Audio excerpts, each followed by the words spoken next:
Guys, welcome back to my YouTube channel. तो आज जो मैं आप लोग के लिए वीडियो लाई हूँ वो मैं लाई हूँ एक हर्बल शैम्पू के ऊपर जो हम खुद से प्रिपेयर करेंगे। आज मैंने अपने हेयर इसी शैम्पू से वॉश किया और आप मेरे हेयर में वॉल्यूम देख सकते हैं, डेंसिटी देख सकते हैं, शाइन है। मैंने कंडीशनर नहीं यूज किया है, प्रॉपरली नरिश्ड लग रहे हैं मेरे हेयर। तो हमारा आज का शैम्पू है ये हमने खुद से घर पे प्रिपेयर किया है। इसमें जो हमने इंग्रेडिएंट्स ऐड किए हैं उनकी हेल्प से आपको अगर हेयर फॉल का प्रॉब्लम है वो एकदम खत्म हो जाएगा। उसके अलावा ये शैम्पू आपको ऐसे बेनिफिट्स देगा जो आपको मार्केट का कोई शैम्पू नहीं दे सकता। अगर आपको आपके बालों में डार्कर शेड्स चाहिए, अगर आपको चाहिए कि आपके बालों में वो गहरा रंग आए, तो आप ये शैम्पू यूज करना स्टार्ट कर दो। पहले हम इस शैम्पू को बनाने का तरीका देख लेते हैं, उसके बाद मैं आपको बताऊंगी इसकी एप्लीकेशन के बारे में। हमारा हर्बल शैम्पू बनाने के लिए सबसे पहले हमें चाहिए एक आयरन की कढ़ाई। इसमें मैं ले रही हूँ 1 लीटर पानी। इस 1 लीटर पानी में मैं ऐड कर रही हूँ 50 ग्राम्स सूखा आंवला, 50 ग्राम्स रीठा और 50 ग्राम्स शिकाकाई।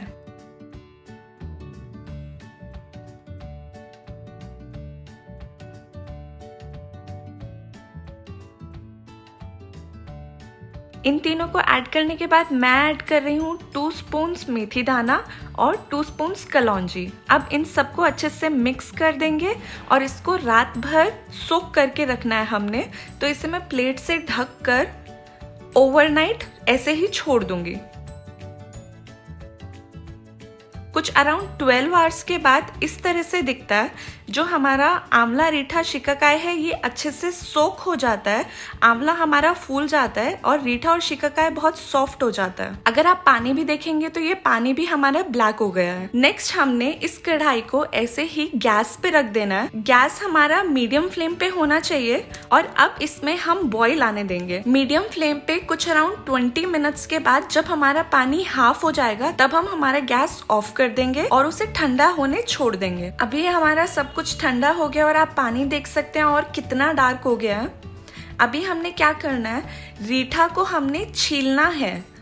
ये बहुत ही सॉफ्ट हो चुका है तो ये बहुत इजीली छिल जाएंगे। छील कर हमने सारे रीठा के गिटक निकालने हैं। इसी तरह ही हमने शिकाकाई के भी सारे बीज निकाल देने हैं और सारे बीज अलग करने के बाद हम इस पूरे मिक्सचर को अच्छे से मैश कर लेंगे। हम ये इसीलिए कर रहे हैं ताकि हमारा जो ये पानी है उसमें इन सब इंग्रेडिएंट्स जो हमने ऐड किया है उनका गुडनेस आ जाए। कुछ अराउंड 5 to 10 मिनट्स तक ऐसे ही मैश करते रहेंगे और फाइनली हमने थोड़ा थोड़ा करके इसको स्ट्रेन आउट कर लेना है। और स्ट्रेन करने के बाद फाइनली कुछ इस तरह से हमारा शैम्पू तैयार हो गया।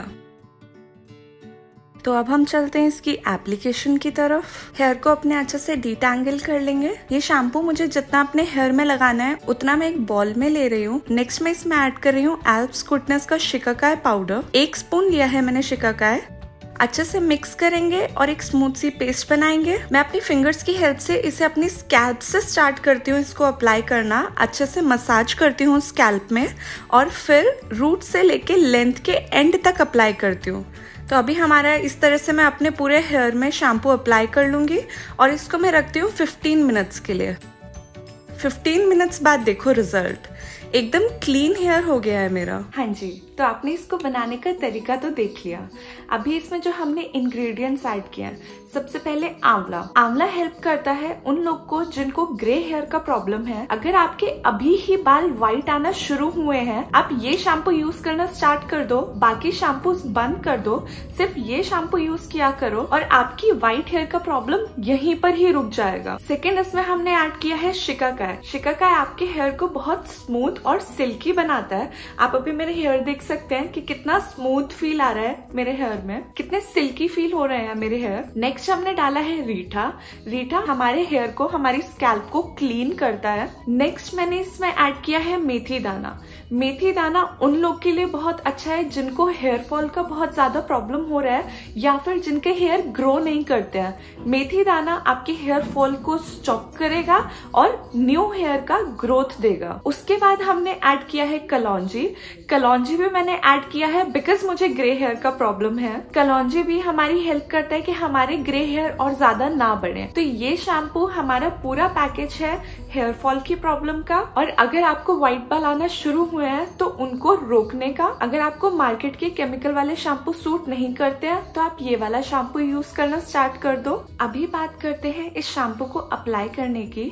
इस शैम्पू को आप दो तरह से अप्लाई कर सकते हैं। पहला तरीका तो है कि जैसे आप अपना नॉर्मल शैम्पू करते हैं, बस इसमें आपको आपके हेयर वेट करने का जरूरत नहीं है। आप थोड़ा थोड़ा शैम्पू लेते रहो, स्कैल्प में मसाज करते रहो, लेंथ पे अप्लाई करते रहो, और इससे बस 2 to 5 मिनट्स के लिए अपने हेयर में रखो। तब तक आप बाकी का नहा लो और फिर अपने हेयर पे पानी डाल के इसको निकाल दो। पहला तरीका तो हुआ हमारा ये। दूसरा तरीका है जो मैंने आपको आज दिखाया है। मैं क्या करती हूँ, मैं शैम्पू एक बोल में लेती हूँ, उसमें मैं ऐड करती हूँ शिकाकाई पाउडर। शिकाकाई में फिर से एल्प्स गुडनेस का लेती हूँ। मैं इसका लिंक आपको नीचे डिस्क्रिप्शन में दे दूंगी अगर आप खरीदना चाहते हैं तो। मैं शिकाकाई पाउडर क्यों ऐड करती हूँ, बिकॉज शिकाकाई एक बहुत ही अच्छे कंडीशनर का काम करता है, आपके हेयर को बहुत सॉफ्ट और सिल्की बनाता है, और साथ ही ये हेल्प करता है डैंड्रफ को हटाने में, और ये एक बहुत अच्छे क्लेंजर का काम तो करता ही है। अगर आपकी स्कैल्प बहुत इची है या आपको लगता है कि आपके स्कैल्प में इन्फेक्शन है, बैक्टीरियल या फंगल इन्फेक्शन है, तो आप शिकाकाई पाउडर की जगह नीम पाउडर यूज कर सकते हैं। नीम पाउडर आप या तो घर पे नीम के पत्तों को सुखा के उसका पाउडर बना के यूज कर सकते हैं, या फिर अगर आप ऑनलाइन परचेज करना चाहते हैं तो उसका लिंक भी मैं आपको नीचे डिस्क्रिप्शन बॉक्स में दे दूंगी। उसको अच्छे से मिक्स करके अपने हेयर पे अप्लाई करेंगे। स्कैल्प पे मैं मसाज करती हूँ, फिर मैं लेंस पे अप्लाई करती हूँ, पूरा ऊपर से लेके अपने एंड्स तक, कोई भी एक हेयर पैक की तरह। कभी मैं इसको अप्लाई करके रखती हूँ फॉर 10 मिनट्स, कभी 15 मिनट्स। सो मैं 10 to 15 मिनट्स के लिए इसे अपने हेयर पे अप्लाइड छोड़ देती हूँ और फिर नॉर्मल वाटर से वॉश कर लेती हूँ। तो इन दोनों में से आप किसी भी तरीके से इस शैम्पू को यूज कर सकते हैं। अब बात आती है कि इस शैम्पू को यूज कितनी बार करने होगा, तो आप वीक में 2 टाइम्स इस शैम्पू को यूज कर सकते हैं, जैसे कि आप कोई भी नॉर्मल शैम्पू यूज करते हैं। अगर आप वीक में 3 बार करते हैं तो आप 3 बार यूज कर सकते हैं, 4 बार करते हैं तो 4 बार यूज कर सकते हैं। मैं वीक में 2 बार यूज करती हूँ। अगर आप हीना इंडिगो प्रोसेस करते हैं तो भी आप ये शैम्पू यूज कर सकते हैं। ये आपके हेयर से हीना और इंडिगो का कलर बहुत जल्दी से नहीं निकालने वाला है। इनफैक्ट ये आपके हेयर को और डीपर कलर देने वाला है, डार्कर शेड देने वाला है। तो आप ये वाला शैम्पू बिना किसी डर के यूज कर सकते हैं। आप इस शैम्पू के साथ प्ले अराउंड भी कर सकते हैं। जो इसका बेस रहता है वो होता है आंवला, रीठा, शिकाकाई। अगर आप सिर्फ इन्हीं 3 चीजों को यूज करके बनाना चाहते हैं तो आप सिर्फ इन 3 चीजों को यूज करके बनाकर रख सकते हैं। मैंने ऐड किया था मेथी दाना और कलौंजी, बिकॉज मैं अपने हेयर को और हेवी और लंबा करना चाहती हूँ, इसीलिए मैंने मेथी दाना डाला था, और बिकॉज मैं अपने बालों को और काला करना चाहती हूँ तो इसीलिए मैंने कलौंजी ऐड किया था। अगर आप ये दोनों चीजें स्किप करना चाहते हैं तो आप टोटली स्किप कर सकते हैं। आप पानी लेके उसमें आंवला, रीठा, शिकाकाई ऐड करके वो पूरा प्रोसेस कर सकते हैं और आपका शैम्पू रेडी हो जाएगा। या फिर आप मेथी दाना और कलौंजी के अलावा कुछ और ऐड करना चाहते हैं आपके हेयर के कंसर्न के हिसाब से, तो आप वो भी ऐड कर सकते हैं। अभी बात करते हैं इस शैम्पू के शेल्फ लाइफ की। जो ये 1 लीटर पानी से बैच मैंने आज प्रिपेयर किया, इसमें मेरे 3 वॉशेस हो जाते हैं, एज इन मेरा 10 डेज निकल जाता है। अगर आप चाहते हैं तो 15 दिन का इसको प्रिपेयर करके रख सकते हैं, लेकिन 15 दिन से ऊपर मत रखना, बिकॉज होता क्या है, इस शैम्पू में ना हमारे सेडिमेंट्स इकट्ठा होना शुरू हो जाते हैं, तो नीचे बॉटम पे ना एक बहुत हेवी सी लेयर बन जाती है। अगर आप इसे 20 डेज से ज्यादा रखेंगे तो आप इसे 15-20 डेज का एक बार में बना के रख सकते हैं। तो ये थी मेरी आज की वीडियो। अगर आपको मेरी ये वीडियो अच्छी लगी, please hit that like button. Don't forget to subscribe to my channel. और अब हम मिलते हैं हमारी नेक्स्ट वीडियो में। Till then take care, bye bye.